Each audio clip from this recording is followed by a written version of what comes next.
The best seats in the house are reserved just for you. This is the Cult Faction Podcast, episode 105, Spotlight on Theatre of Blood. Superman.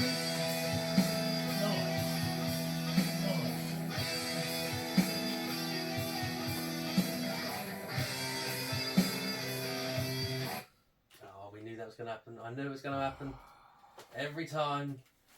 Bowser is furious. It doesn't matter. It's not important because I can put the thingy on the thing.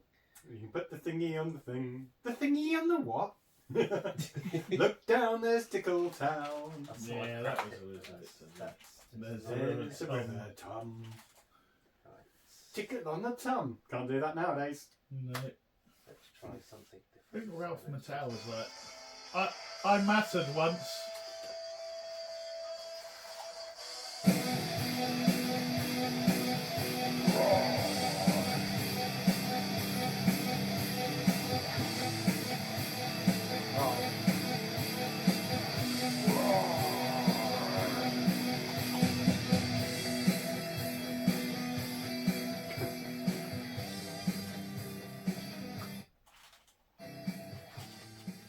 Hello and welcome to the Cult Faction Podcast, episode 105, Still coming up. where we put the spotlight on Start. Theatre of Blood.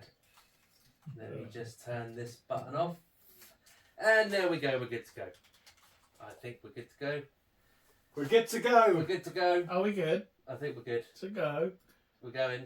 Yep, we've got wavy lines, Is it things are is working. it going good? We need to figure out a different way Tough, of projecting the tough, tough. sound so that the podcasty, jobby, YouTubey thingy can pick up the That's sound. no way to talk about our listeners and watchers.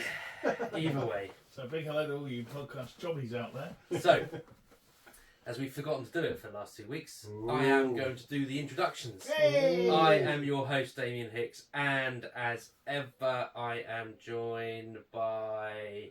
Paul Hawkins. And Brett Summers. this week, as I said, we put the spotlight on Theatre of Blood, the 1973 horror classic. But before we do that, let's find out what's been going down in Groovetown. Mm-hmm. I'm going to start with Mr. Hawkins, as I introduced you first. How has your week been? So I'm not going to talk about work because no one wants to hear that. No. Friday night, I went to see Neve in her performance. It's like she lives. Oliver? She's your daughter. She lives with you. What do you mean you went to see her? She made a film. It was her school play, Oh, what Okay. was it? What was it? Oliver, that I just said. He did, but I was I didn't hear talking over Yeah, I him. know. Hey, if only we did a podcast where we didn't speak over each other. Oh, you're a fine one to talk. Yeah. Yeah, so she was playing Mr. Bumble and Oliver. And to be fair to all of the kids, they Is he did the one that goes more? more. Oh, okay, cool. Yeah. Yeah, and they did, Harry Seacombe, I believe, in the Yeah, that's musical right, yeah. movie. Yeah. and they all did a really good job. Big shoes to fill. A lot better than some grown-up actors and performances I've seen over the year. No, it was just really impressive. All of the kids, to be fair, were great. So that was cool. And then Saturday, I took the kids to the cinema. Ooh. We watched something that I'll talk about later. And Sunday, I think we just chilled. Yeah, quite. Craig David style. No, not in our house, Brett. No, Sunday chilled, not the other stuff. Oh, okay. Yeah. Yeah. So, yeah. Friday, Saturday highs, Sunday chill. Cool. Mhm. What about you, Mr. Summers? Yeah, just still on the school countdown vibe, really. One Oh, week yes. to go. 1 week to go to the Facebook post, Oh, yes. You can set your watch by it or something. calendar or The something. moon in that, Yeah. you know, one of those things. Moon and the stars. But yeah, this Don't last mention that. weekend I was Matt Chairman at the Neon Open Wrestling Never Championships met in him. Southampton. Is he a good guy? Matthew. This is my alter ego, Matt Chairman, and so it's kind of like the umpire. You know, you sit there and the referee does stuff, and then you go yes, Oh, yeah. and all that. So yeah, so that was cool. But that was like an all that was like 7:30 till 5 o'clock. That's till- right, you were till- sat there. Yeah, but it's You got to concentrate, man. You got to watch every. He's everything. never- Well, look, you can't miss a technical. He's fault. never happy though, is he? He complains when he's doing I'm it. just saying it's. Oh, Very it's so tiring. intense. It's very. It's so like, tiring. You're out of there. Yeah, but All that lots stuff. of very shouty people and competitive dads. Yeah, I can imagine.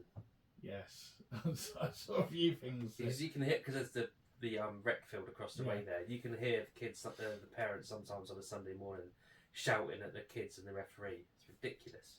Didn't happen in my day. Oh God, I can't. No, don't. Cut that out. Yeah, so that was really good. And He's not going to cut it out. He's not going to move. He didn't say anything. He stopped himself. I was From saying. meant to cut the balls out. That was, yeah, but so then again Sunday. I did watch a film Saturday evening, which I'll talk about later, and then again chilled on Sunday and preparing myself for the working week at school. So, Any pussy updates? You're trying to get me in trouble. You really want to do what? Make He some really sort wants a of- jiggy jig. Make some sort of like. You really want to? Make some sort of player comments, but that's inappropriate. And Come on, just tell us about the my pussies. girlfriend. Yeah. But the cats are great. Cool. Have they started using their Oven. shit hotel? Oh yeah, the poo box. Properly. Yeah. That's right. There have been many presents left of that. Aw. And you've stopped leaving them on the front door, presumably. No, we've all started doing it now because it Oh. makes sense and it's a good system. Oh, brilliant! Love it. So after all that last week, Because it made sense. It doesn't make sense in any way, shape, or form to leave bags of shit lying around your house. no, they're not. There's They're not lying around one the place. house. There's the poo handle. The poo goes nowhere other than the poo handle. And it's only on there for like 5-10 minutes. Because you put it on there, get the ice out, then do it. You What's can't just the open point? door. Just put it in the bin. Because they're very active cats. You know what they did today? Poo, probably. Kate was at work with the door shut, and she could hear banging against the door. She works from home, They're presumably. trying to get out. Sometimes, They're yeah. trying to get out of the room because it's filled with poo on the doors, No, they're not. And it's sweating in a plastic Yeah. bag. It's on the front door. covered with flies. No, and basically one jumped up and the other one ran in, and then hit the door handle, and they got in, and then just dived on their laptop, which is on a work conference call.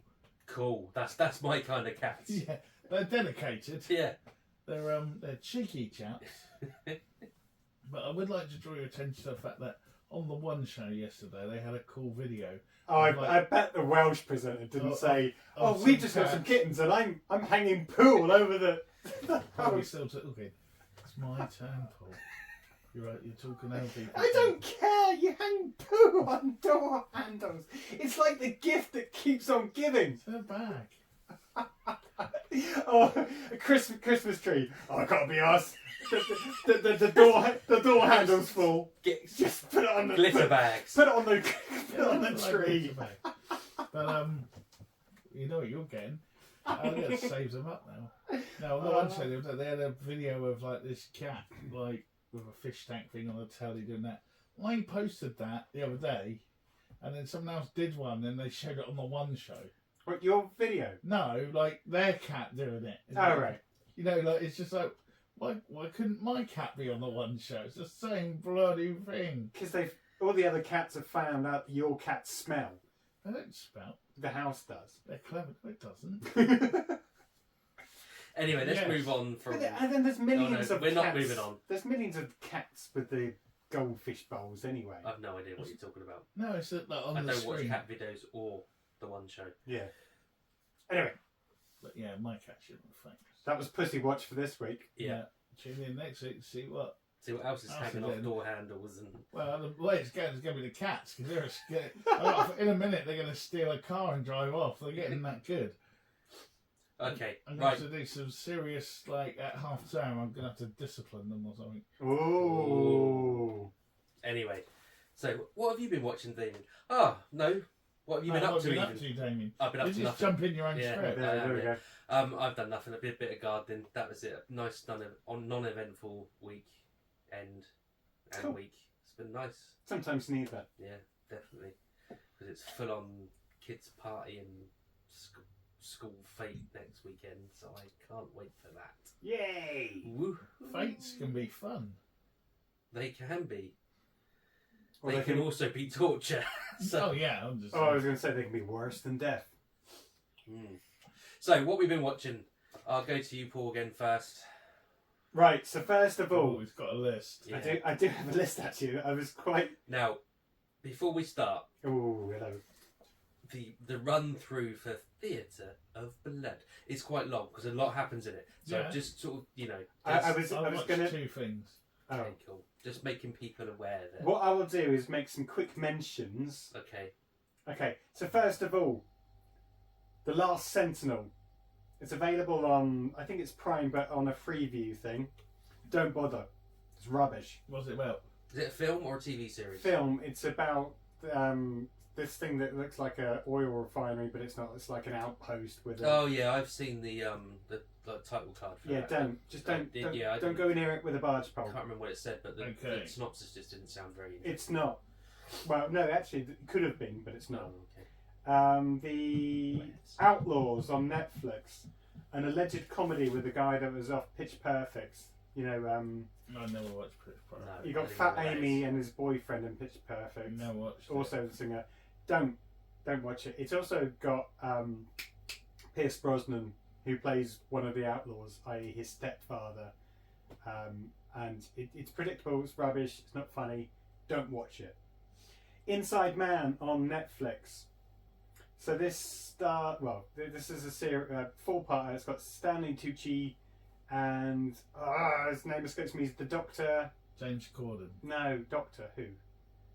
David Tennant. David Tennant. Oh, this was on BBC a few years back, and now it's made its way to Netflix. It's now on Netflix. It's okay, bit predictable. It's Stephen Moffat, so he tries putting bits of humour in there as well as, you know, trying to be serious and gruesome. It's okay. I don't think it got rave reviews when it was on BBC. Yeah, I know, but It's just something I didn't fancy. it's okay. Okay, it's okay. Cool. And so those are 3 things. I didn't know whether you want to come back to me about the good things or the bigger things that I've been watching. Let's do that, Mr. Summers. Secret Invasion is getting more and more brutal. Oh, let's not go down that it. already. Yeah, okay. Yeah. But even one of the kids. Some people like it, other people don't like it. It's a bit political. It's a bit like aliens have taken over. And there's no capes. And there's no capes. I got you. I know it, but it's got better. Yeah, a lot of basically something brutal happens every episode. Cool. I don't know if they've kind of got someone in from Game of Thrones or something like that, but it's. Oh, I really Sean like. Bean's gonna pop up in a minute for 5 minutes. No, he'd be gone by now. We're 5 episodes in, he'd be dead by now. And then on Saturday night, we watched Watcher. Is this the Netflix? Is that the one that he was talking about? With the family move into the house. Well, no, it's a couple. Okay. Oh, is this the foreign one? Let him talk with it. It's the 2022 psychological drama written and directed by Chloe Okuno that stars Makai Monroe, Carl Glusman and Browne Gorman. The one I talked about a few months ago. You may have done. Yeah. And they move into like a block of flats in Bucharest. Yeah. And there's a weird guy looking at them. Yeah, it wasn't that good. Oh, no. Shame. Could have been. Had some really good moments, but then everything just played out how it was, and it was all kind of, oh, it was them, or it was the person she thought it was all along, and everything she said was right. Yeah. And it would have been a lot better. They had a lot of space to do a lot more with it. And Browne Gorman's good. He's the dude who often plays like a kind of scientist who's trying to tell the government about something, but they won't listen to him. Oh no. And then he'll be right. And he's just one of those guys that gets lots of laughs because he looks a bit weird. But You can activate the microphone though. I can hear myself in my ears, so I'm talking into the microphone. Okay, next. That was the 2. I said 2. That was 2. Oh, is that it? Yeah. Oh, normally you go, oh yeah, but then I also... I probably remember something in a minute. Oh, okay. Oh yeah. Star Trek Brave. I'm up to date now with Star Trek Brave New World, which is still good, but again, Star Trek-y. There are some better episodes than the more recent one, but it's still, it's an enjoyable watch. What about you, Damien? Romeo done. Romeo done. So I wrote a list. got 3 things on it. Still Town Murders on BBC iPlayer. This is kind of based on a true story. Stars your man who was DCI Hunt. I've forgotten his name now. Philip Glenister. Yeah, Philip Glenister, among others. He's a detective in CID in Sheffield, and then some new evidence comes forward about a case that he worked on in the 70s. This is set in the 80s. Yeah. Does he fire up the No, none of that stuff. But it's because it's really interesting. But because it's based on factual stuff, it's a real case and all that. We've been like, I don't have the word Swamped. spoiled. No, we've been kind of spoiled insofar as you watch a detective drama and you expect there to be a twist. The suspect they've got is like because it's real life. It's like it is the guy they thought. It's just how they get to. You like that kind of cold case? Yeah, it's good. It is interesting, but and I didn't know at the time it was based on real events. Yellow Jackets I've continued to watch till the end of season 2. It is nowhere near as good as season 1. Once the cannibalism stuff kicks in, it's like, well, that's the mystery sort of done and dusted, and then the flashbacks to, or the present day stuff is getting too annoying to be interesting. It's just ridiculous. But no doubt I'll watch season 3 when it drops, because that's what you do. Is it a bit like Arrow, where you're like, yeah, we get it now? Can we just keep with the up-to-date stuff? It's one of those things, you know when you watch something and the protagonists are making more and more stupid moves that don't need to be done to create another situation that doesn't need to be there. That was one of the bits that got a bit annoying with Arrow, because it would just be like, you'll look at a sunset and then suddenly it'll be a flashback to when he was on Nines. We don't need that. Well, yeah, that is a bit like that actually, but the flashbacks to when they crashed and they're surviving are interesting, and you can see what they're doing. They're basically kind of sort of doing a kind of thing about how a religion can be created out of nothing. That's what they're doing in the flashback times, but in the Lord of the Flies type thing, yeah. Almost, yeah. But in the current times, it's like one of them is an alcoholic who was going to commit suicide, but then got rescued by one of the other people that were crash landed, and is now taken to her into the fold of the cult that she's created. The other one has killed someone and is doing various means to get away with it, and her husband's involved, and now the daughter's involved, and it's just piling on more and more nonsense of just like this stuff wouldn't happen to these people all at the same time, if you see what I mean. So it's getting a bit annoying, but as I said, I still carry on watching it. It's, despite all of what I said, the performances are good, and it's going to be a severe lack of stuff on television soon because of the strike. So, and then I started watching something called The Clearing on Disney Plus. This is an Australian drama. Again, it's a bit culty, as in there's a cult in it, and it stars Guy Pearce. Oh, okay. It's boring. I think I've seen it. I've seen the picture. I've seen it advertised. It's boring to watch, but again, you want to know what's going on. Right. You're getting flashbacks, you get flash forwards, and it's the episodes. There's not enough in each episode to fill the episode, so it's shot really. Every 5 minutes there's just a nice panoramic view of the forest that they live in, or the ocean, or something. Like Breaking Bad. I never watched it, but yeah, probably. So yeah, it's kind of stretched out, but yeah, again, got to find out what's going on with it now, and it fills the gap between now and when From drops. Right, carry on watching it, and then you can tell me if it's actually worth it when it gets to the end. See what there's going to be a twist. There's bound to be a twist or something in it. It's that kind of show, so it's just I've not been paying enough attention to be fair to work out. And then there's shows where you'll either pause it to go for a piss, or you'll just go for a piss.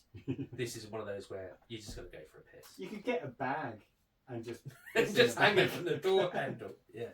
So what are your other remaining televisual delights? Okay, so Shazam! Fury of the Gods. I have no idea what that is. I don't think I want to know what that is. That sounds like a superhero thing. No, it is. So this is the second in the well, probably the end of the franchise now. He may pop up in other things, but probably won't. 2 count as a franchise? Well, exactly. That's what I'm saying. He might not have another one. It passed the time. Predictable. No real trepidation or threat that he's going to die, even though he does. You kind of think, well, he's not really dead though, is he? Spoiler, he might not be. I got round to watching The Flash. Yeah. I didn't mind it. Again, bit predictable. So is that on demand already? Is it? Or to buy Right, or rent, yeah. But yeah, same with The Flash. That's now available to. I think I enjoyed for all the Snyderverse movies that we want to call it. The Flash is probably the one I enjoyed the most. I didn't mind. Oh no, because I quite like Snyder Cut actually. You give me 4 hours of a superhero film, and I'm probably going to be a big fan. Yeah, I didn't mind a lot of The Flash actually, and for all the off-screen trials and tribulations and shenanigans Ezra Miller's been up to, I think he did an alright job actually. What was your take on the multiverse aspects, i.e. Christopher Reeve? Yeah, no, I didn't mind any of that. I thought it was quite. That's what people have blown up. No, about. no, I thought it was all pretty cool. Yeah, I really like that. Even more so, want to see Nicolas Cage in a Superman film because he looks so cool, and to see him as a Nick Cage Superman, all up and ready for that. Giant spider as well. Yeah, which they wanted, then ended up in Wild Wild West. Yeah. So overall, I think it was an okay film. Yeah. It just a bit predictable. I just don't want that on the poster. I just don't want to spoil Flash. it. And for Overall, it's okay. Yeah, but it's the ongoing... I know, but I'm conscious that whenever I give a spoiler out, you two have a go at me. So no, it's all right for the Flash because it's an ongoing. Everyone knows the main sort of. Damien even knows it. So he liked the Flash at that point. Oh, so he already knows who the evil guy is. No, not in this one. Okay, but he could probably work it out. Exactly, and I think that's the point. As soon as you see it, I'm here, and I don't care. You like the Flash. I liked the series up until about season 6 when it became. Yeah, that's what I'm saying. But like, you would like this bit, I think. But I've got. I might watch the film at some point in the next 5 years. Mm-hmm. So you never know. Yeah. Anyway, I liked it. I liked all the Batmen in it popping up. It was okay. Did you like the ending? Yeah, it was alright. Because that people went mad at that as well. Oh, hold on. Which ending are you talking when about? He's waiting for Bruce Wayne. And Bruce Wayne turns up in the car. Yeah. Yeah, I didn't mind that. Yeah, I thought it was just quite funny. Yeah, no. What's wrong with that? No, Why am I asking these questions? So which Bruce Wayne is it? Yeah. Exactly. Basically, all the way through, it starts with Affleck. Mm-hmm. He mucks up the timeline. It becomes Keaton. Yeah. Puts the timeline back, and at the end, he's going, "Oh, Bruce Wayne." And the car pulls out, and you see him walk towards it. And he looks around. It's George Clooney. Oh, I thought you were going to say Adam West just to wind it up. And it's just like, and he's like, "Who the fuck are you?" Yeah. And he actually says that as well. Cool. That's quite funny. That's there was. Yeah. I thought it was quite a good little. But how dare they put Clooney back in the cape? No, And like, here's a 10-second cameo. and he wasn't in a cape. Yeah, and he wasn't even in it. He was in a suit. in a suit, no doubt. And took Connor and Neve to the cinema on Saturday to see Transformers: Rise of the Beast. Ooh. And we were looking around for stuff to see, and it was the Kraken thing. And then I saw the trailer to Transformers, and Unicron's in it. It's like, what? How did I miss this in the original trailer? Well, probably because I skipped over it as soon as I started watching it. But as soon as Connor saw that, he got flashbacks to the cartoon. He said, "Can we go see that, Dad?" It's like, oh, all right then. So yeah, normal fun and games of spending £90 or whatever it is on sweets. What about the kids? Yeah, Connor loved it. They had to Absolutely, bring their own. he absolutely loved it, which is cool. As an overall film, had some issues. It was kind of nice to see some of the other Transformers like RC and all that kind of stuff. Did we get much Cybertron this time? No, Mm. and I think they missed the boat, as it were. Mr. Trick. Missed the trick, even. That was the best bit in the Bumblebee one. Yeah, exactly. Didn't So, beat the mustard. so, if only they do the bloody what the fans want, and this one comes close. Same as Dungeons and Dragons. Yeah. Oh, it's there on a plate. Yeah, People want But the to thing see is, it. you say that, but they're not making them for you. They're making them for I know, but kids. Unicron's younger kind of generation. wasted, and it's basically about Scourge, or however you want to say it, coming to do his biddings on Earth and fighting the Autobots and the I've forgotten their names now, not the Beast. Yeah, Primal Cons. Yeah. Optimus Primal, isn't it? Yeah, but Predacon, no. no, Yeah, I know what you mean. Beasticons or whatever they are. And again, it obviously has to have a couple of Earth humans that are working with them. Oh. One of them gets a cool suit out of one of the Autobots, and I'm not going to give anything else away, which is a bit of a throwback to the cartoon, which I really enjoyed and Connor really enjoyed. And yeah, you get the little G.I. Joe thing at the end. It was all right compared to some of the Transformers films that have come out over the last 2 decades. When does this take place? Well, that's the really Because weird. the Bumblebee one is a prequel, isn't it? to Yeah, but it's almost like they've forgotten about the other films. And just carried on from Bumblebee. And carried on from Bumblebee. But it's hard because Multiverse. yeah, but that's what I mean. So it's hard to know when it takes place. But yeah, it's carrying on from Bumblebee. So forget the other films. You've got Bumblebee, this, That's not hard to do. and whatever comes next. And we know that something else is going to come next. Full force. And Unicron's not dead, so hopefully in the next one they'll bring him back, and we'll get more of what we want, but with G.I. Joe thrown in. Well, I love a bit of G.I. Joe, so Yeah, and I've just that's- never seen it on screen yet. So yeah, would I pay 70, 80 quid to go and see it and get Sweets again? Probably not, but wait for it to come out to rent when it's like 4 quid as opposed to 18 quid. Or go, or do what you normally do, Brett, and go to the station. Smart. Is it going to be loud? Yes. It may crash it again, but we'll see. So I can see the screen, so I know what I'm reading.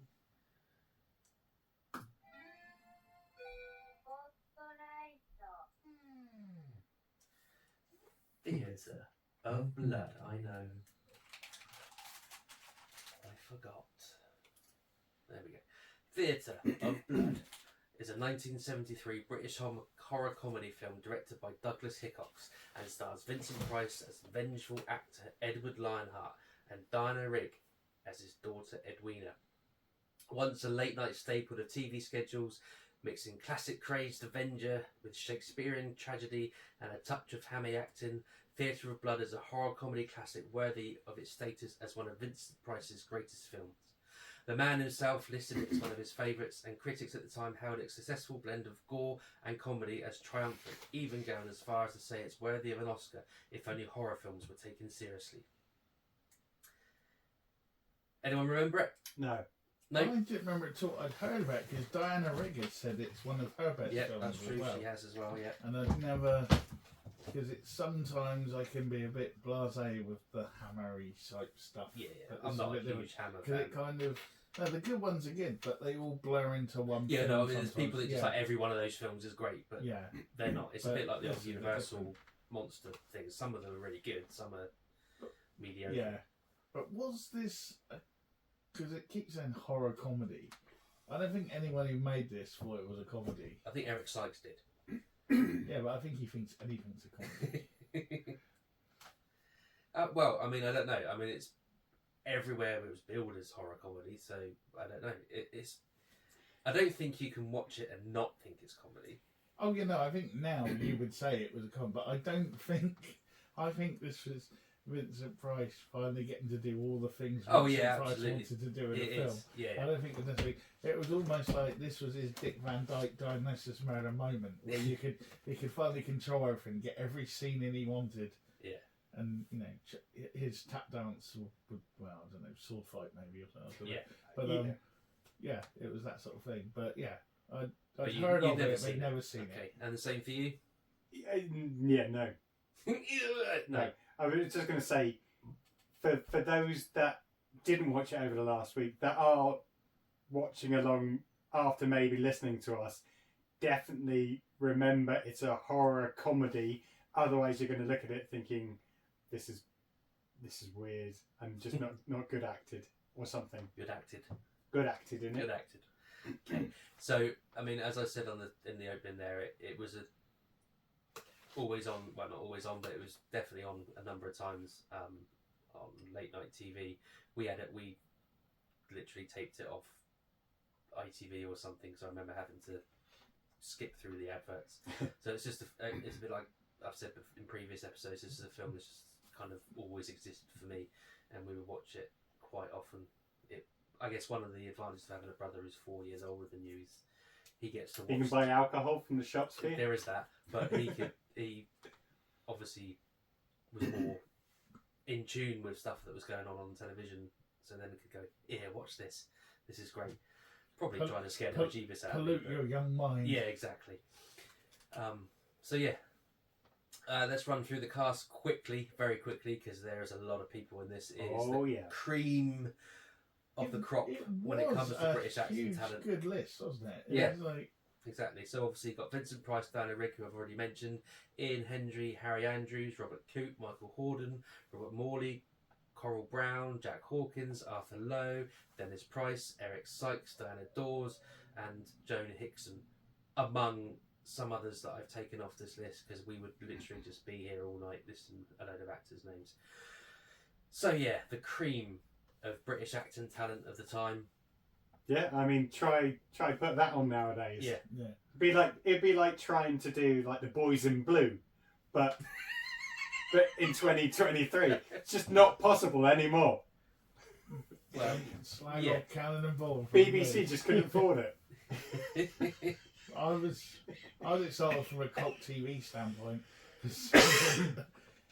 Ian Hendry, who was like the first Avenger, share a bit of the screen with Diana Rigg. Yeah.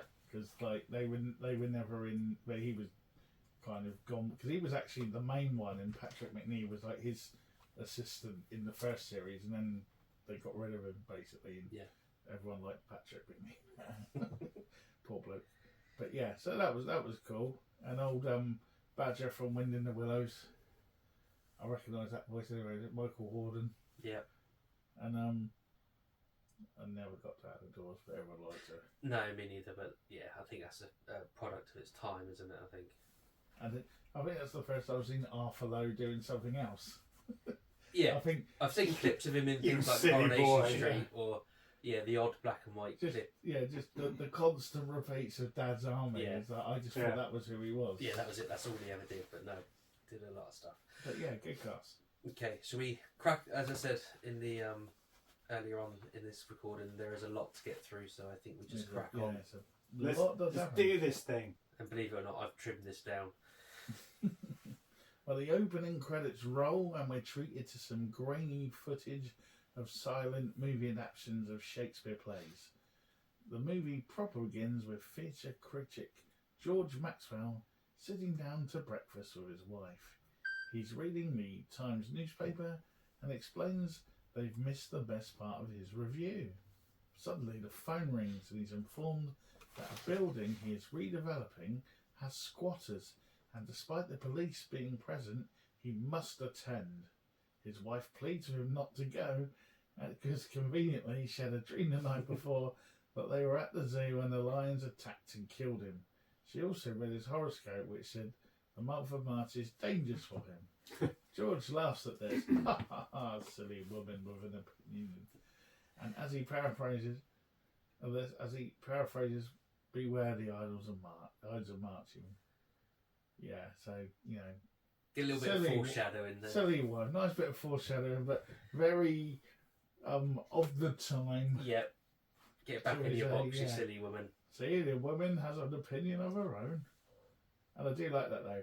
I had a dream about it, and the horoscope, and the stars said.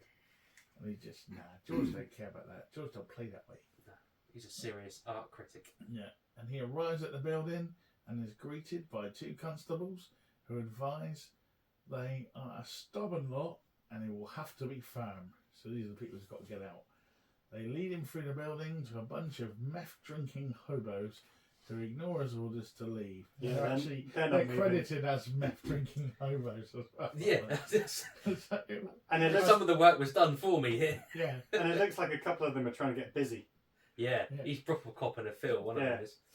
So as he starts manhandling them, the realisation that they all have weapons begins to take hold, and his upper-class pompous confidence begins to evaporate. He turns to the constables for assistance, but they both stand motionless as the hobos round on him and begin to attack. Cornered, George succumbs to his fate and is stabbed multiple times.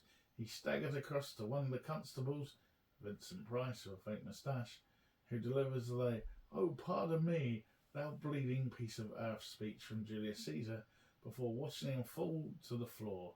The constable removes his disguise, and George recognises him as the actor that had been presumed dead. Oh, there's a nice bit with like the plastic cellophane. Yeah, I couldn't really think of a way to write that into this synopsis. But a bit of blood, and by removing the moustache to reveal his moustache, he suddenly realised who it was. Yeah, I mean, there's no messing. This is straight in there. We've got, a minute of preamble, mundane breakfast. And also, we missed the point throughout this whole film is that George's wife deserves her own film. Because she's psychic. Because as they're killing him, they're making animal noises. She knows. And he's called Lionheart. And it's March. Yeah. And one of them was the original Jabba the Hutt. Really? Declan Morley, the human guy that got replaced. He's one of the, all the way through, one of the hobos that turns up in the background. Yeah.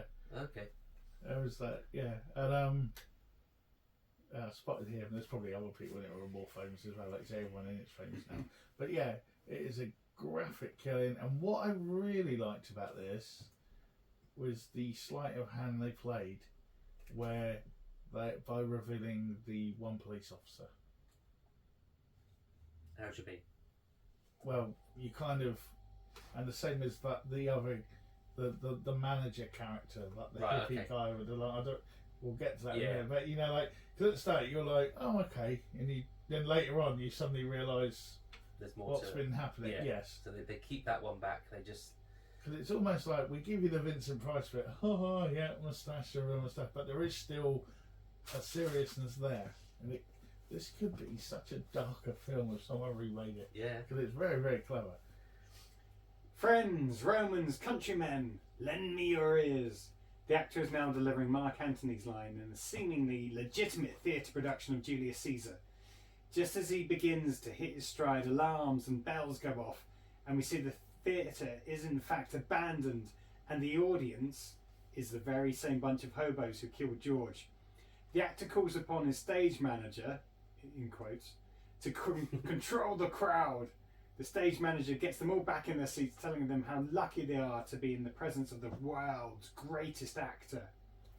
It's time for the critics' circle lunch, and the critics are gathered moaning about George being late, as they are deliberating about whether to begin in his absence, while having sly little digs at each other. They are informed of his death. They learn he was hacked to death, and fellow critic Peregrine Devlin has to write this piece for his paper as tribute. Devlin is shown the body by Inspector Boot, who explains in all his 20 years of policing he has never seen a body cut up like that. Find it hard to believe. To which Sergeant Dog exclaims, "Nor me, and that's only his head." As Devlin is walking through the murder scene, he spots a poster for Edward Lionheart's production of Julius Caesar and tells Inspector Boot he could never write a good thing about him. Dun, dun, dun. So this is one of the reasons why I say Eric Sykes was at no point thinking this wasn't a comedy, because just the way he delivers that line, and it's just, yeah, that's only his head. I think he's the main star of this film, if you ask me. Well, the other copper was I had to look it up, but it bugged me all the way through it. Was Duran from Barbarella. Was it? Yeah. Oh, yeah. And he's been in loads of other stuff since. Yeah. But I was just like, 'cause it's the white hair and the eyebrows, and it was like, I know him from something, and it was So a little bit of a cult connection there, and he has been in everything else since as well. But yeah, no, I did like it. They really overplayed how hacked to death it was, though. Because it was like, I thought, oh, when they go back, they would have carried on doing stuff to him that we didn't see, and but it wasn't really. We'll come to talk about some of the other gruesome deaths as well, but we miss it from the first bit where he's just lying there, and you even get little bits of blood like dripping down his face into the drain or whatever it is. I mean, it is a lot of thoughts gone into it. I didn't write it down, but there is something that, like, so much. This was one of the films that at the time it was the record for the amount of like fake blood that had been used in a contemporary film at the time. Cool. But this scene is good in that basically it's telling you these guys are assholes. Yeah. You don't care. We don't want you to care about whether they actually survive or not. This is, you know, they're more interested in getting their 1942 Chateau de Lafite or whatever it is. Yeah. Yeah. You know, one of them even says George is finally getting a headline rather than a byline. Well, so yeah. none of them care. It's just like they don't give a shit about each other. So and also at the same time, it's setting up that almost, especially at this time, this was your classic Christie, Poirot. They're all getting knocked off one at a time, murder mystery type thing, isn't it? And and although we know who it is, they don't. Yeah, so. they think he's dead, don't they? Yeah. Still at this point, so it's quite all the elements are there. It's all coming together. And I think it's a great way of introducing Shakespeare to young people. Well, it's a PG-13 now, so I did look at that. I was watching it. Just saying. I was like, can I get a scheme of work out of this? I reckon you must be able to with the amount of Shakespeare that's in it. Yeah, but then George's wife popped out and had visions of me on the front of the Echo. So I'm not sure. But we'll see. Okay, I'll crack on. So, critic Hector Snipe is being led to an old theatre by a hippie biker dude who has told him that Edward Lionheart is preparing for a comeback and he would like to be interviewed. Hector is instantly seduced by the look and feel of the old theatre and wanders down to a basement level where he's told Lionheart is waiting for him. He finds a scrapbook of newspaper cuttings, presumably bad reviews. Lionheart dramatically enters the room via a trapdoor dressed as Troilus from Troilus and Cressida. I'm assuming I'm pronounced that right. No, Shakespeare is not. And I don't know. I've never done that one. And begins to remind the critic of the bad. Yeah, exactly. And begins to remind him of all the bad reviews that he's received, and goes on to lament the fact that he never won the Critics' Circle Award, to which Snipe responds by trying to apportion blame onto Devlin. The hippie biker dude reassures Snipe that he has nothing to fear, as he's amongst friends, just as Hector was when he was set upon in Troilus and Cressida. Snipe is propelled back to the ground level where the hobos hold him down as Lionheart drives a spear through his body. It's now the funeral of George Maxwell. As the body is being committed to the earth, Devlin spots a girl in the background and thinks he recognises her. As the mourners leave, Lionheart jumps down from an adjacent grave and begins to fill in the earth while reciting Hamlet and Troilus and Cressida. Meanwhile, the mourners are all again gathered together as a horse gallops towards them. Perplexed, they look on as it gathers pace and nears them. Sergeant Dog manages to halt the horse, and they realise that it has been dragging the body behind it. When Devlin reveals the body to be Snipe, Inspector Boot makes the connection and scares the bejesus out of them by saying they're all being targeted and he should tell them who they think it is. Yeah. And again, lots going on there. Yeah. This film doesn't. There's no padding in this. This is straight from one gruesome death to another. And there's no holding back. No. You know, even the nice touch of the body being dragged along, it didn't necessarily look like a dummy being dragged along. They got the weight and form right. So yeah. They had to hold back, obviously, on the amount of blood and because dragged across that gravel, it would have a lot Yeah. of skin taken off. So they obviously probably for censorship reason held back a bit, but still. Yeah, You know, he'd for have ended up 72. like RoboCop, Yeah, wouldn't he? exactly. But yeah, liking the over dramatic, hammy way that he's making his appearances and putting a lot of effort into recreating these Shakespearean. Yeah. These are Tragedies. all the roles that Vincent Price Yeah. wanted in his career, aren't they? Exactly. It's like, but yeah, it does well. The hippie biker dude manager guy is playing it well. Yeah. And yeah, I was trying to work out who that was. But gruesome funeral, always a good thing, you know, that sets it up even more, keeps the what's the word for the atmosphere? Macabre. Macabre, yes, the tone. Yeah. And again we get to see that the coppers don't really give a shit. No. They got to investigate it, but they don't like these people either. No. It's typical. It's yeah. There's a lot of there's a class undertones going on in this, Yeah. which is typical of the 70s. So you know that they're like working class, underclass, whatever you want to call them, policemen. These guys, these critics are above them, so they don't care for one another, and each of the two sections of society couldn't give a shit about each other either. No, definitely. And obviously, being a critic paid a lot more than it does now. 'Cause Oh yeah. Penthouse Everyone's a apartments- critic. Yeah, penthouse apartments overlooking the Tower Bridge is I don't know what they were drinking, all the Yeah. champers and stuff. apparently that apartment is now belongs to Jeffrey Archer, so that kind of That tells says you a how lot. much. Critics and criminals. That's where he hid everything. Yeah, Okay, moving on then, we are at a statue to the great Edward Lionheart, and a young woman who we later learns his daughter, Edwina, is laying some flowers by its side. That's when Devlin recognises her and approaches. By the way she responds, it's clear she's not a fan of his work, and goes as far as to say that her father's suicide was his fault. Devlin implies that as they never found his body, Lionheart may still be alive, but Edwina rebuffs the suggestion and leaves. We then cut to Lionheart and his band of merry men doing a dress rehearsal of the Merchant of Venice. We then join henpecked husband and theatre critic Horace Sprout and his wife, and they've just arrived home from a night at the theatre and are readying for bed when his wife notices a huge, massive, oversized travel chest at the foot of the bed and demands Horace removes it because no one knew how it got there, or no one saw it when they went in the room. But hey, but they're rich and wealthy. They're probably used to getting inundated by gifts and Yeah. presents. Who knows? See, this bit I thought was a bit Hitchcocky. yeah, I can see that. Sort of, but unable to move it nor open it, she then demands he leave it till the morning, and off they go to the land of Nod.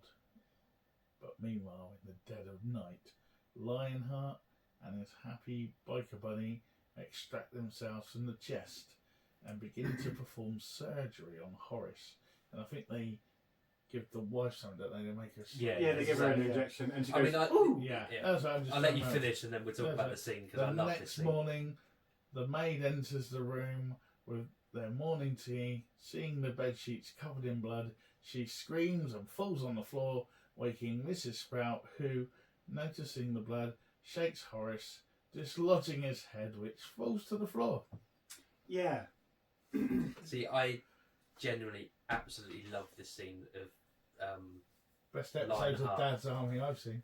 yeah, but just the whole surgery thing, the scalpel. And again, Hypodermic. he's fully in character. Yeah, and it's the sly glances that he makes, like when she's being he's being past things. It's just the side eye and everything when if the biker's getting something not giving it to him how he wants it handed to him and stuff. Just brilliant piece of acting from I was about to say Vincent Price. And also the thought that's gone into it on his part as well. So he's got the rubber sheet or whatever to make sure that blood doesn't go over everywhere. so that it's a surprise in the morning. Yeah, really well thought out. And Makes that first cut and the blood spurts and it's face. Yeah, and even the bit where he's sawing his head off, and you don't see that. It cuts to the wife, and she's just rocking like that, and you know that what exactly he's doing. And I like the bit before as well with Diana Rigg, and you know, again, it just sets the scene up. She's not seen her dad. So at this point we've got no idea where it's going. We get a bit of the backstory filling out now of like these people gave him bad reviews and he took his own life. Yep. And she doesn't like them for that. Again, and then the horror stuff was anytime someone gets decapitated in the bedroom, it's pretty cool. And sort of the Trojan horse technique of getting in there. And I just remember, is it there in the morning or is it gone? I don't know. I guess because I think when the maid comes in, it's not there anymore. Yeah, you're probably right there. Actually, it just saunters past. Yes, into an open room. But yeah, it's a bit like what you said at the start, like Joan Hickson, Mrs. Sprout. She just kind of wanders in and doesn't really notice it until she looks at the wardrobe mirror. It's like, that chest is huge. There's no way you wouldn't walk into any bedroom and not see that. But yeah, as I said, it's one of my favourite films scenes in cinema history. Is just Vincent Price decapitating someone. Anyway, Captain Mannering. not just anyone. Right, moving on. Devlin is fighting a losing battle to cover his balding head while retrieving the morning papers from his apartment's mailbox. As he also reaches down to collect the milk bottles, he discovers that Hector's head has been impaled onto one. How it got from Hector's bedroom floor to the apartment is never explained. Inspector Boot is on the scene and orders Sergeant Dog to remove the head. In a moment of understated comedy, Dog removes his handkerchief from his top pocket and leans in. Suddenly he decides he needs to wipe his nose and passes the order on to the constable. Inspector Boot then orders Dog to contact all of the remaining critics and tell them not to leave where they are until an officer can collect them and bring them to Devlin's apartment for a special meeting. It's lunchtime and Trevor Dickman is at a restaurant when he is approached by a young woman wearing true fashion 70s miniskirt and white boots. Who he immediately begins to lech over. She informs him of Sprout's death. She goes on to explain that Sprout was going to watch a rehearsal play and that Mrs. Sprout said Trevor may step in. Thinking he has a chance of some extracurricular fun after the play, he agrees. Back at Devlin's apartment, Boots states they will all be placed under protection until the murderer is apprehended. Yeah. So I've just got to go back to Sykes again. This, again, is just a brilliant piece of, as I said there, understated comedy. He gets his handkerchief out, does his sort of trademark look. No, I'm not doing I'm not touching that. Yeah. Brilliant. Absolutely brilliant. And we're carrying on with how the critics are just leeches of society with this one now, even though he's been told that one of his alleged friends has just been dead. Of supper after. Yeah. Proper 70s lech. Yes, there's no other word for it, is there? But I like the classic crime drama of, but we need to get everyone together in one room type thing, which is nice and it works here. And obviously you get a nice sort of close up of Diana Rigg's legs or whatever to overplay. It's almost we're leching as well with the lech as she saunters in. I wasn't leching. It was like Meg Ryan on that Dors film. But it sets it all out, and it's almost in that style of what you'd see in the film. She's almost sort of skipping along as she comes in, and you see the legs, then the skirt, etc. Yeah, and you could almost put Carry On, like when Carry On film was when they do that jingly, yeah. And then and then we get, like you said, the head movement, so to speak, is just a bit weird in that, but hey. Yeah, that never gets explained how it goes from Maybe there's a deleted scene somewhere. Maybe where there is. That yeah. might explain where the casket went as well. Yeah, where I he think escapes with the head. I think it's more likely that the guy was like, having the head fall to the floor was a really good shot, but also it'd be really cool if it's just impaled on a milk bowl. Fuck it, let's do both. It's the 70s, no one cares. And again, the way it links to all the Shakespeare stuff is very clever as well. Yeah. Oh, it's me. Yeah. It's you, sir. Okay. So Trevor has arrived at the theatre and soon learns that the play has audience participation. The play is The Merchant of Venice, and still thinking he is onto a sure thing, agrees to play the part of Antonio. As the play goes on, he begins to suspect that all isn't as it seems, and a young actress advises him they've made a few adaptations before he can escape. Lionheart holds him down and stabs him.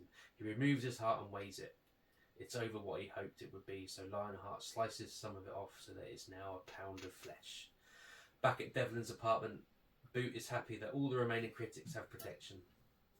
It's at this point Devlin decides to share his theory with him. He is convinced that Lionheart is behind all the murders and shows him the posters for the run of plays Lionheart performed before being turned down for the Critics' Award. He explains that all the murders have so far correlated with deaths in these plays. When Boot asks for motive, he goes on to explain that Lionheart was so convinced that he was going to win the award, he had even risen to his feet at the ceremony. After the awards, the critics were back at Devlin's apartment congratulating themselves on a job well done, when Lionheart gate-crashed the party. After scolding them and with his daughter watching on, he jumped from the building's balcony into the Thames, never to be seen again. Yeah. Mm-hmm. So I've kind of really had to condense that entire plot. I know you got the main bits in there, I think. Yeah. Poor old Trevor, though. Just goes to show, you know, you got to think with your brain, Trevor. Yeah. Don't think with your trousers. But even when he got there, I would have gone then. You know, you're like in, you're like, what's all these sort of hobo people are doing Shakespeare? Yeah. And the place must stink of methylated spirits. Yeah. And whatever else. Yeah, exactly. Yeah. Then again, most of London's stank of smog and cigarette smoke. So back in the 70s. And I admire Devlin sort of emerging as the sort of person who actually piecing this together. Yeah, he seems to be the hero of the piece and starting to come out more as such. You know, yeah, the Boot and I forgot the other cop's name. Boot and Dog don't really seem that much. Whereas Devlin's like, this one's Act 1, Scene 2 of this, that's Scene 3 of that, Yeah. and like, I mean, Boot and Dog are just policing by numbers. Yeah. They're just, you know, they want to give a couple of speeding tickets out. They're not in for this murder they game. can't be doing with this. But yeah, no, And it no does play fear. on. But yeah, they're not really convinced either. So Boot goes on and asks what the next play is on the list and what murder happens in it. Dog advises that it's The Merchant of Venice, and just as they've all been saying that there's no murder in the play, a package arrives from Mr. Devlin with the message, "Sorry I missed the meeting, but my heart is always with you." This is the bit where they go, you're like, God damn it, open it! And it's like Yeah. a real dramatic. And inside is a heart, and Devlin explains that Antonio owed Shylock a pound of flesh. Meanwhile, Oliver Landing has been escorted to a wine tasting evening in the cellar. But it's okay because he's got a crack team of police. Yeah. Yeah. One police officer to guard him. Nothing's going to happen to him. No, nothing at all. And in the cellar, Lionheart is doing his best Richard III performance. The wine tasting guests are herded down to the cellar, and while Landing is making the most of the free drink, Lionheart comes out from the shadows and orders for him to be drowned in a vat of wine, just as the Duke of Clarence was. Ooh. So another one bites the dust. Then Devlin visits Edwina at her place of work. It appears she's some sort of makeup artist and is on set. He tries to convince her that her father is still alive and is responsible for four murders. Just then Boot appears and corrects him, saying, "It's 5 now." He takes Edwina in for questioning, advising Devlin to just go about his normal life, even though just before that, Yeah. we all had to stay Yeah, together yeah, with police and security. It's like, no, I want my officers to protect me at all times. So Devlin, I guess, thinking everyone's back to normal, takes the advice and goes off to his fencing club, unaware that there is a sign on the door stating it is closed. Only one person is there who requests a match. Devlin notices his opponent, Sabre, has no button on the end. Removing Devlin's button, Lionheart reveals himself as an epic sword fight ensues, of the type that will not be repeated for another 14 years when the Princess Bride arrives in cinemas. At the climax of the sword fight, Devlin is beaten and wants to know how Lionheart is still alive. And again, this is the classic villain reveal, but not knock him off yet. I mean, he could have killed him then. Could have killed him there and then, but it didn't when there's fit no the murder in Juliet and Romeo and Juliet, rather. There's a few, but is there? There is a murder in a duel, but they don't. That maybe that's too easy. Yeah, they're not, because obviously those two commit suicide, don't they? Yeah, so it's Mercutio. It's the other ones that are the lesser characters, if you like. But it's Mercutio who's killed by accident because Romeo's trying to get Tybalt and he gets Mercutio, so it's not an accident kill, so it doesn't fit his MO. But it's just that the normal. This is almost the James Bond equivalent of I'm going to tell you my plans and then wander off and leave you. Leave you attached to this machine that's going to take 10 minutes to kill you. Okay, and also, if you hadn't thought this is a comedy up to this point, this is, You can talk about his accent. No, I'm on about the sword fight. His various accents through the thing are spot on. Well, I love the French accent in this bit, but go on, Paul, sorry. No, it's just the sword fight is superb. Yeah, that's in every way, shape or form. Genuine when I said about what I said about, you've got, it's all, I don't know if it's the case, but it's almost like the guys that choreographed the Princess Bride have watched this. You've got the bouncing on the trampolines and balance bars, the swinging, exactly. So, I'd like to think there is a correlation. Is the point now where did Vincent Price waste his career in horror movies? It kind of feels that he does. So, one of the things when I was reading about this is that the reason he was so keen to do it is because he gets the chance to do all the Shakespeare stuff, and he even he wanted this scene in it so that because he learnt to sword fight as a young actor and then had only ever done it once in his career. Okay. But then frustratingly, most of it was done by a stuntman anyway, so he didn't really get to do what he wanted to do. But yeah, that's the thing. A lot of those old school actors were trained in everything, weren't they? You did the fighting, you did. You had to have all that stuff on your CV. Like the vaudeville element of it. Which probably the last lot of that would probably be like your David Jason type thing. Yeah, we've still got a lot now. Go through rep and everything else, and that doesn't really happen anymore, does it? And now you can't do anything without someone covering it for you or whatever. But, but I really like that. Oh, sorry. So moving on, we get how the rise of Lionheart and how it came about. It's like the origin, isn't it? Yeah. So it's flashback time when we find meth-addled hobos are wandering around the shore of the Thames and stumble across the prone body of Lionheart. Believing him to be dead, they drag him out of the water in order to see what they can take. As they are fighting over his clothes, he comes to, and they offer him a drink, and he befriends them. It's back to the fencing club, and Lionheart reminds Devlin that the next play is Romeo and Juliet. And although there is not a murder, there is a fencing scene, and another sword fight begins. This time across trampolines and rope swings. Again, Devlin is defeated, but rather than kill him there and then, Lionheart promises he will get the job done. Maybe not tomorrow, maybe not even next year, but he will kill Devlin. He slashes him across the chest to drive the point home and leaves.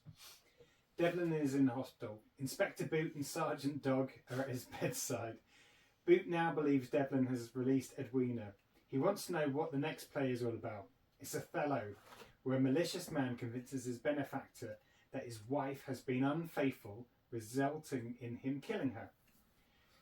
We We then cut to Solomon Solitary receiving an anonymous phone call advising him to go home.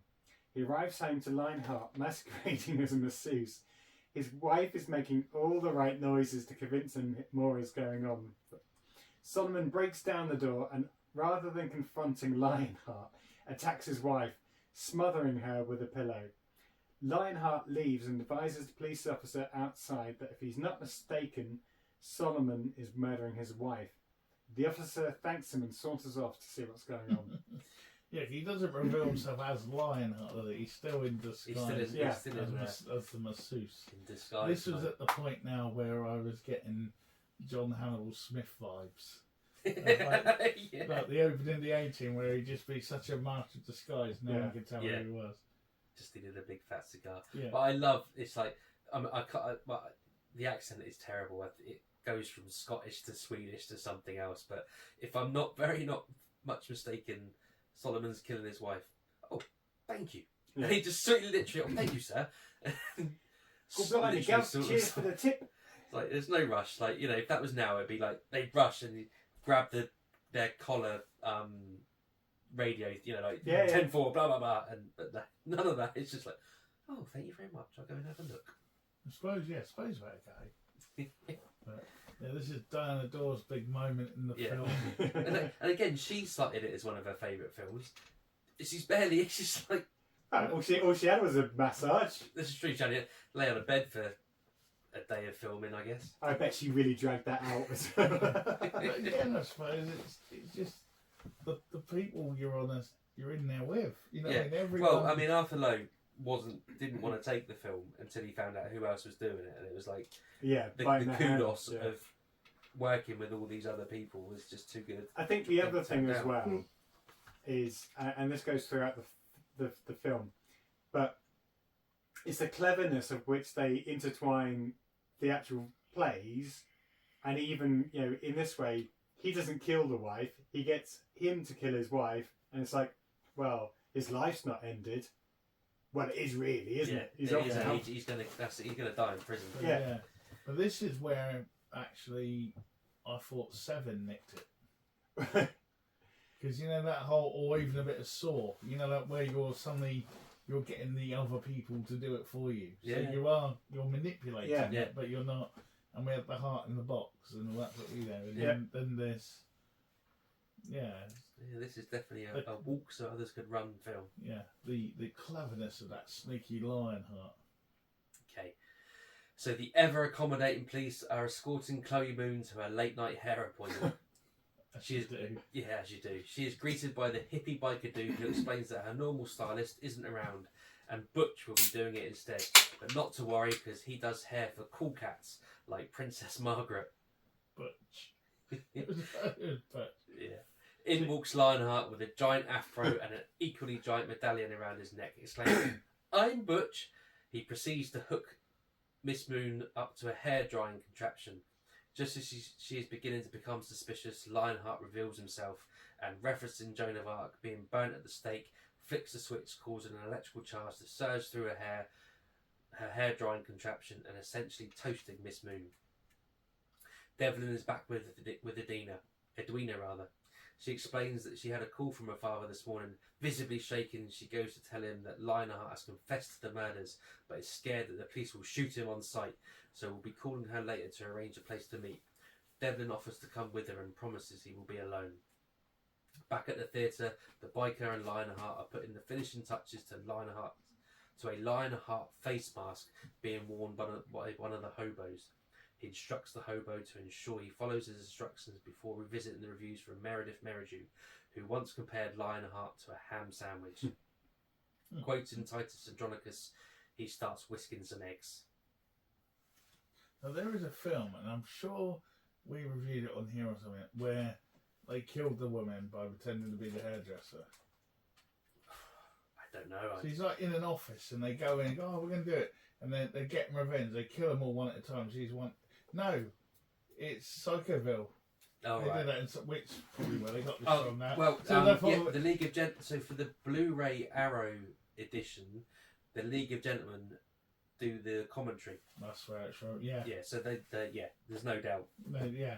As soon as I said that, as it came out of my mouth, I suddenly realised. But I've just been trying to think, what was that in? And tell me if I'm wrong, but is Vincent Price at this point Peter Wingard? Yeah, I see what you're saying. Yeah. Or kind of, that's because the wig was very spot on, the medallion, the shirt, and I was like, he's kind of doing a Jason King thing. It was like, but obviously, and then obviously with the scandals that weren't actually true in the end, about they actually in the last week or so they've removed that thing of Peter Wingard being caught with the truck driver in the thingy. They've actually overturned it now, even though he's been dead quite. Oh, I didn't know that. Yeah. It was finally, but it, it's on moments to it. But I think in that his last interview was still with cultfaction.com. But so that was that I'm Butch, and I thought, is this like that probably would have been quite topical at the time. Oh yeah, definitely. This is but it was let's be homophobia was rife. Oh yeah. Back then, so he basically makes sure that the police officer doesn't come down there by flirting with him, and and it's just the police officers basically going backs against the wall, lads. The range of Vincent Price again. Yeah, exactly. There is no fault with this. And but what's her face? Chloe is a bit of a bitch, though, isn't she? I don't like her. Well, this is it. You everything is set up for you not to like any of these people. You're supposed to revel in the fate that befalls them, and you do. I think. Maybe that's just me. Yeah, no, it was good. It was good. I like that bit. Okay. Yeah. So moving on then. We are outside Marriage's house, and Inspector Boot is giving officers a photo of Lionheart, believing that there is now no way he will attempt anything, and he smugly tells Sergeant Doug that the next intended murder is from Titus Andronicus and involves a queen being forced to eat her children. So, that's easy to stop, surely. Yeah. But just then, a car drives past, seemingly driven by Lionheart. The police launch into a farcical impression of the Keystone Cops before giving chase, leaving Meridu's house unguarded. Shortly after, a TV crew van arrives and Lionheart jumps out dressed as a chef.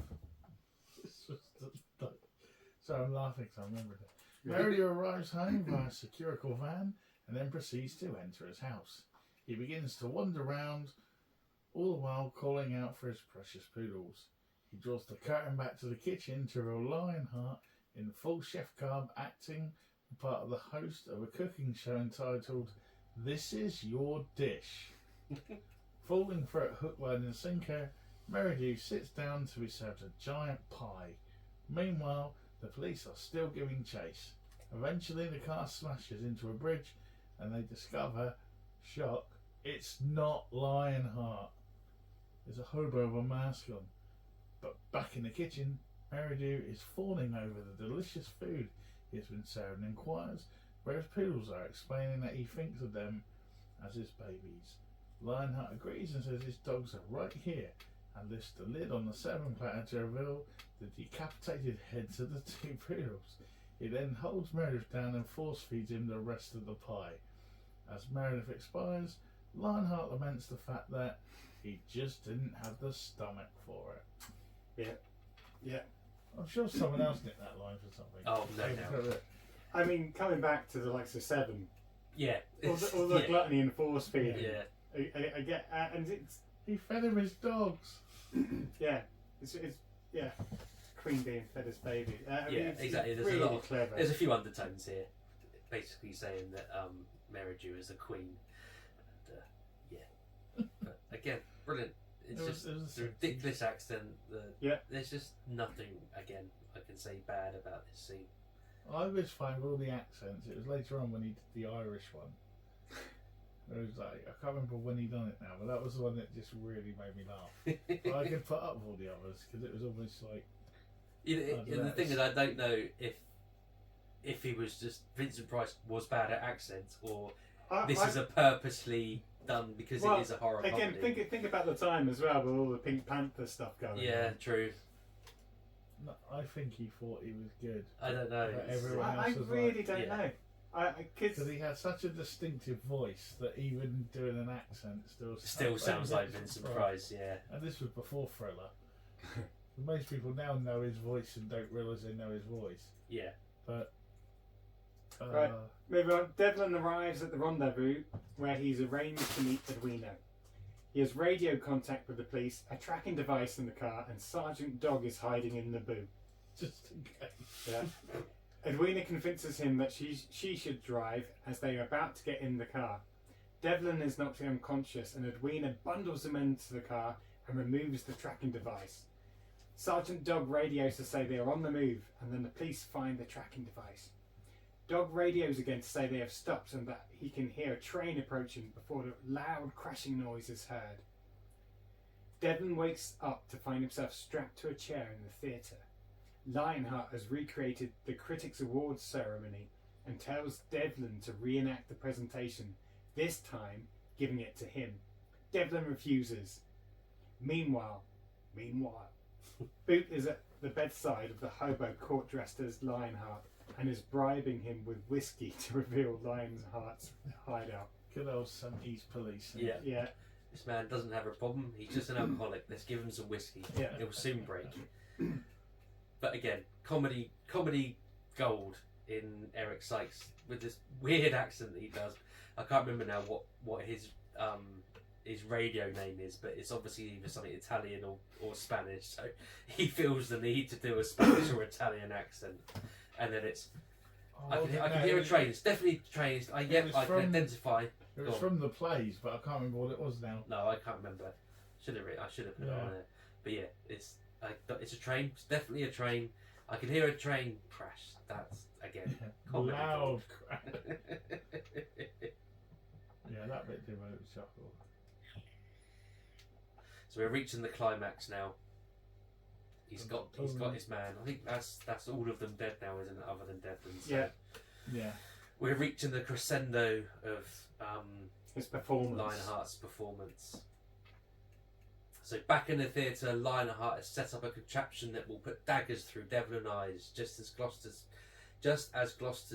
fate in King Lear. That's easy for you to say. The contraption is attached to a sandbag. When the sand runs out, the device will release the daggers.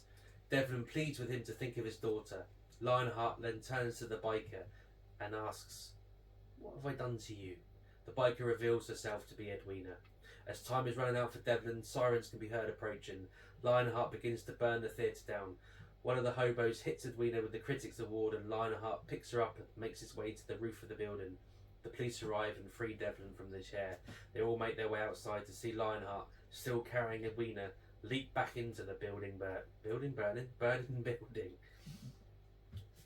And then he says one line about Yeah, he always overacted or something like that. I can't but he remember always right. knew how to make an exit. That's it. Always knew how to make an exit.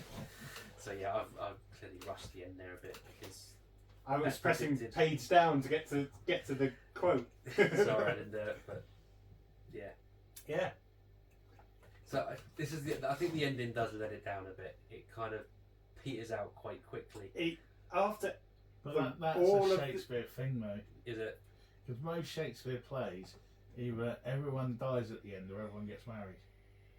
Because it's on the stage, you had to account for all the people. Yeah. So most of them, people will argue that, but most of the play, that's how they end. yeah, but it's just the pacing of it because everything else is a lot of time, and then the ending is literally in a couple of minutes.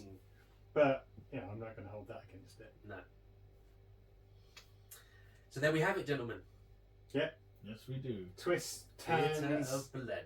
Oh, we've missed out the other bit where the revelation of who the Rock Dude is and all that. Oh yeah. I kind of skipped through that really quickly, but yeah. See, this is the weird thing. This also kind of lets it down because we've already seen Edwina earlier as the Woman. woman who goes to the Yeah. So we know that she's in on this. So it's only basically a reveal to Devlin. It's not a reveal to the audience. But we didn't know she was all the different people all the way through it though. Oh, I guess that's the thing. True. We don't know that it's her under the mask, but because we're already aware that she's in. I know what you mean. It'd be better if we didn't know. Because she's a master of disguise like her dad. Yeah. Lon Chaney Jr. But it's like that. She was the other copper at the start. She was the rock manager. I can't remember the other one she did now. But there's a few other characters. Yeah. But yeah, I think that's what if they'd have got someone else to lure Dickman to the theatre, it would have been a little bit more. Yeah. Or just done it up in a way that it didn't. Given her like a full blonde wig and really, yeah. Anyway, so what do we think? I'll go to you, Paul, first. It surprised me, if I'm honest, because I did look at like a little bit of the pit poster and all this kind of stuff. I deliberately didn't do any research or anything. Then it started playing, and I thought, oh, okay, this is a flashback to all our films. And the thing is, with this film, it's hard not to get swept away by it because at the pace it moves. Yeah. So you can't. I think anyone would struggle to fall asleep watching this film compared to some of the films we watch. As I said, you need to go into watching it with the right frame of mind, knowing it's a comedy horror, and I think it pulls both aspects of that off perfectly. It is gruesome. It is dark. It is twisted. You've got all of those stuff thrown in, and it's the comedy scenes as well. So you get darks, you get highs, and to be fair to Vincent Price, the performance he does throughout this, I personally think his accents are put on in like an Inspector Clouseau sort of fashion. But I think he does a sterling job. His acting, even though he's supposed to be a hammy thespian actor, is really good. He's going for it. And all of the I was going to say minor characters or minor actors. We've already spoken about the wealth of talent in this. They just all buy into it. Even Diana Dors, who's in it for like 2 minutes, she wasn't just there taking a paycheck. She fully got into this, and fair play to them all.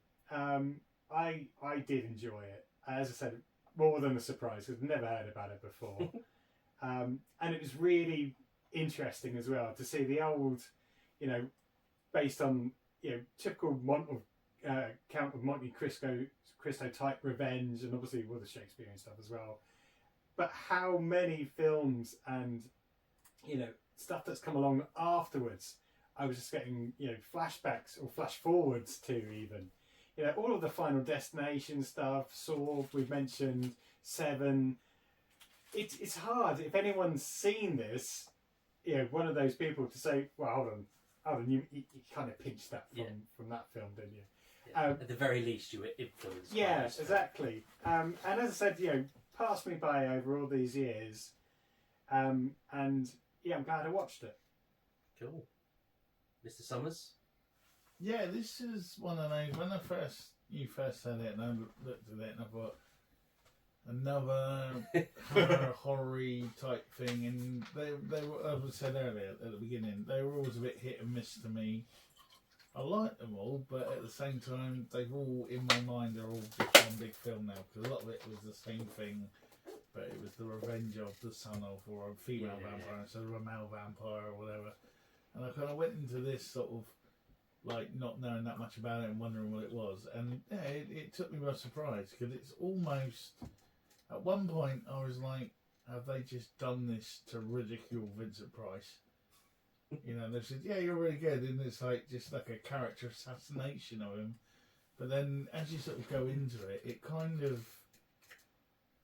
covers everything, because it's almost that sort of Phantom of the Opera where they think he's dead and he's still hanging around. Then you say you got your Monte Cristo revenge through to your Christy Poirot type thing, with everyone getting bumped off one at a time. and with a bit of Shakespeare thrown in, so it Yeah, kind of a lot A of healthy Shakespeare. level of Shakespeare. yeah, and it just there's a lot in there, and it's put together really well, and it's a bit gruesome in places, a bit funny in other places, and other bits where I'm still not sure if it was serious or a comedy, but that's the beauty of it, and it works. It's a tight plot, very Bond-like, I would say, in some ways, because you just move from scene to scene. Yeah, the pacing. Yeah, I get you. With the pacing, Yeah. and you don't really go back again. You just keep moving forward. I mean, obviously, you keep going back to the theatre because that's where he is, but everything moves forward. They don't retread anything. It's right. He's dead. Next thing, they're dead. Move on. Yeah. They're dead, and it's almost like the ball rolling down the hill. It's building more and more up. The whole Diana Rigg as the daughter thing was a nice twist to the tale as well. So just as you think you know what's going on, there's been a whole other thing going on that you didn't realise, as we just talked about. And apparently as well, I was reading that they did do like a stage version of it with Jim Broadbent That's right. and Rachel Sterling, Diana Rigg's daughter, playing it. So I'd have liked to have seen that, but it probably won't come around again. No, it got mixed reviews, so Well, it's a niche of a niche, isn't it? yeah. It's sort of- And they had to take out some of the characters because it's all set in one place, and they couldn't have too many No. support. And there's a lot of people in this film, Yeah. so very difficult to turn that but into a yeah, stage play. a proper old star. What did I say? Old style. Old No, school. God. no. Got a mental block. Oh. All star. Old stuff. Yeah. So you got a proper all star cast of people. Even right down, dig deep and look at who the meth drinkers were and all that. A few of them are still around now, popping up. The Queen Vic or something probably. And, it's just a slice of time of 70s Britain with Vincent Price finally being let loose to do whatever he kind of wanted, and Diana Rigg finally getting to be a villain after being like the nation's heroine for the last sort of probably 10, 15 years at that point. Maybe that's why she cites it as one of her favourites, because everyone says, don't they, it's fun to play a villain. Yeah. And when was the On Her Majesty's Secret Service? Would that have been about now? No, that was 60s, I think. Yeah, because that was after Connery, wasn't it? Yeah. And then more. So yeah, so this was probably her 70s, actually, first. I don't know. You know, she was hitting the big films at this point, and she'd done that. And it's nice to see Ian Hendry, who kind of got robbed. He was the guy we were supposed to like. He kind of got robbed from history. You know, he was going to be the star of the Avengers. At one point he was up for being the next James Bond and things like that, but it all never happened for the poor bloke. But you know, he got his chance here. And we could see what he could do. Yeah, so I really liked it and thought it was a nice surprise. I wasn't expecting what it gave me. Cool. Damien. Well, obviously this was my choice, and you can probably tell by the way I've enjoyed recording this podcast that it didn't disappoint. It's been a long time since I've seen it, so there was a little bit of fear and trepidation that it may not be as good as I remember, but it was, echo exactly what you've both said. Pacing is great, performances are great, the story itself is great, and at the time would have probably been, I wouldn't say groundbreaking is not the right word, but to meld Shakespeare with a contemporary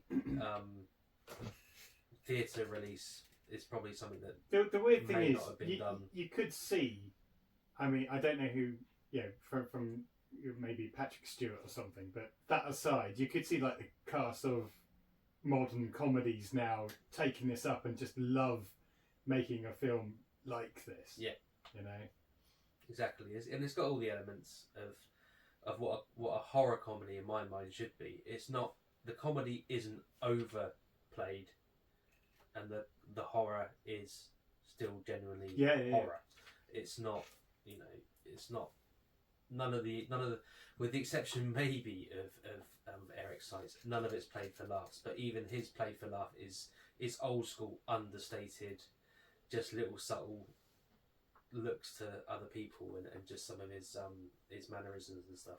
So yeah, I loved it growing up, and I still love it now. I've watched it twice since last week, because I watched it once and then watched it through again to do this run through, and it wasn't a chore to do that. And normally, we've all done it now. It can be a chore, can't it? To watch it once, and then if you want to try and do a proper synopsis and re-watch it, it's a pain in the arse. But this, I still thoroughly enjoyed it. Like 12 hours after the first time re-watching it. Tron really hurt. Yeah, exactly. So our test that takes us on to our scores on the doors. I'll go to Paul first, as we started that way. I'm going to give it a healthy 8.5. Cool. I really enjoyed it. Weirdly enough, I was thinking about this.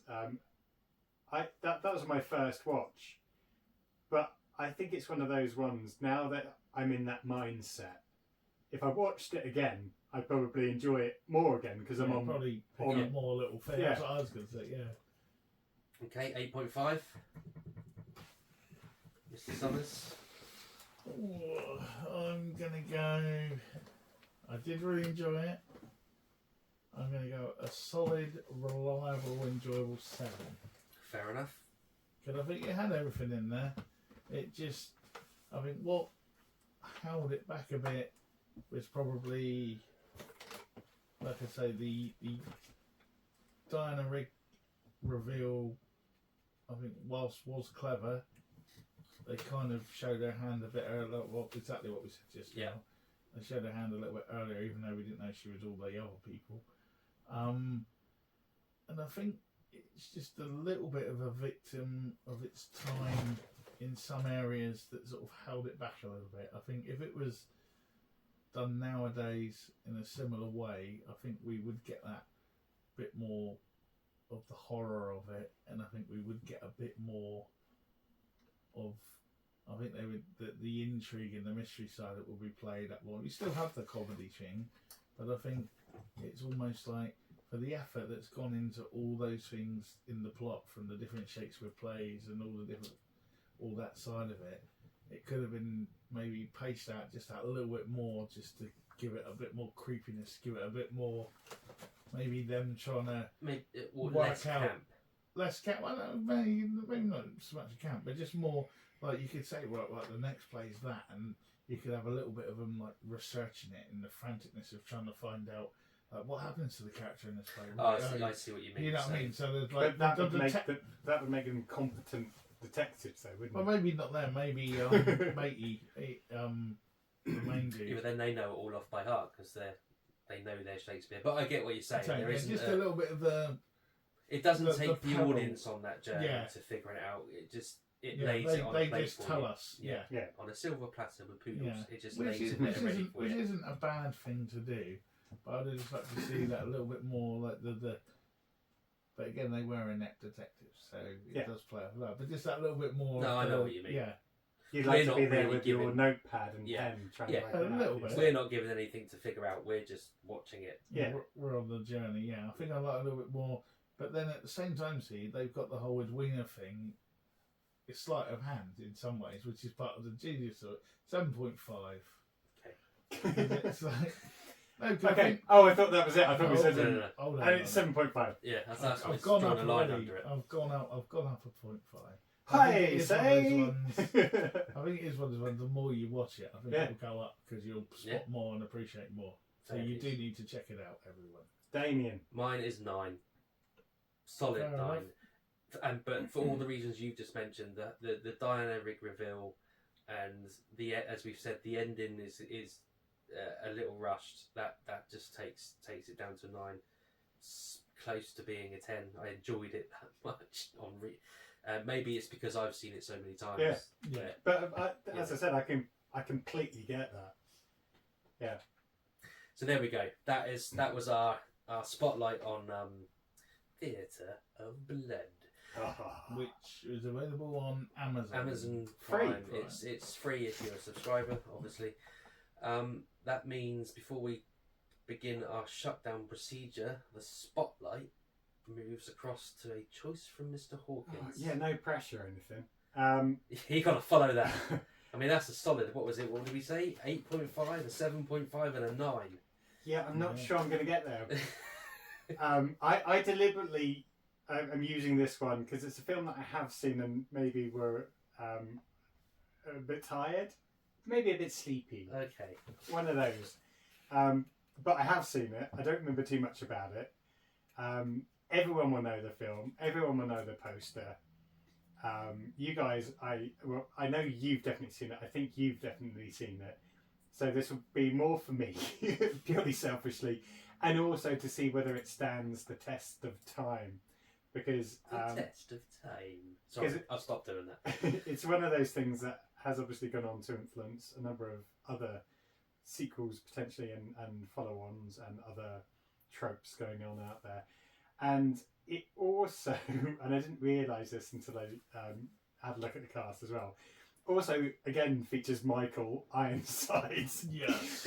So next time I choose a film, it will be without him, probably. Sans Ironside. I can't guarantee that. No. So I am going to take us back to the early 80s for the cult sci-fi classic Scanners. Oh, yeah, definitely seen that. David Cronenberg. Yeah. And as I said, Cronenberg. I think we would have all seen this at some point. I just don't know how good your memories are, or whether you're in a similar tired situation as myself and maybe not remember it. I think it is available on Prime. I'm not sure whether it's free or whether It looks like it's free. Okay, cool. On Apple, it's $2.49, but on Scanners, on Prime, it says it doesn't have a price next to it, so presumably, cool. That means it's free to watch if you're a subscriber. Yeah, so let's see if Cronenberg and Scanners stands up. See if he meets the mustard. 30 something 2 years later. 1981. Oof. Cool, right. Man. Trays in the upright position. Seatbelt sign is on. The no smoking sign is lighted. It's time to start our shutdown procedure. So don't forget to rate and review us on your preferred podcast app. If you are watching us on YouTube, like and subscribe or whatever they are. Down the bottom And there. share us. Tell people about us. Yeah. Whichever medium you are watching or listening, tell your friends. Tell them how good we are. Tell them how bad we are. Let them make their own decision. It's up to them. Just let them watch it or view it. Don't be selfish. Yeah. Tell everyone. If you want more news and reviews, you can check out our mothership, which is Mr. Summers. Cultfaction.com. There you will find, as I said, news, reviews, trailers, opinion pieces, all the stuff. All the good stuff. All the good stuff. And if you think we're totally wrong and Theatre of Blood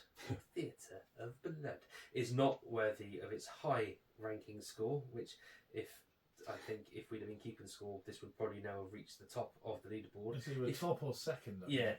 If you don't agree with that and you think we're totally wrong, feel free to email us at cultfactionpodcast@mail.com, or you can leave comments on all of the other. Yeah, or you can leave comments on Threads or TikTok or Instagram, Twitter, but yeah. Twitter's dead. It's not quite dead yet. It's just Still full of transphobia and hatred. And also they put a thing where like you can't automatically send stuff there from websites and that now because they really want to make it workable for everyone to use.